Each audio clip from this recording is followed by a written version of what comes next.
Hello, hello mga ka-rainbow. Ito nga yung araw na pupunta kami sa Carrefour para bumili ng diaper ng Bulilit. Pumupunta lang kami diyan kapag naubusan siya ng diaper kasi yung local brand ng Carrefour na ang ginagamit namin after ng operation niya, yung Stoma Reversal kasi mayat maya ang palit ng kanyang diaper. Medyo pricey na kasi yung dudot.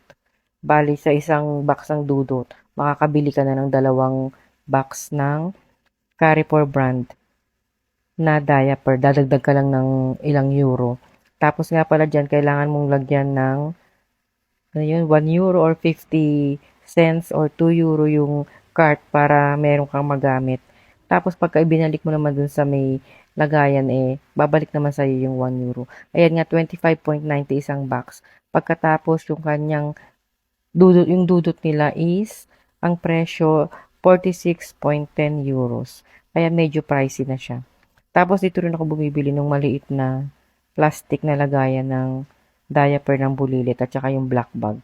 Sila lang yung merong ganyan na medyo maliit kasi pagka masyadong malalaki yung binili namin, sayang naman. Tapos kumuha na rin kami ng isang plastic ng wet wipes. Tapos pauwi na kami. Hindi kami masyadong namimili niya sa Carrefour ng mga pang mga pagkain or pang kusina. Sa Alcampo kasi kami mas madalas bumili ng aming pangkonsumo.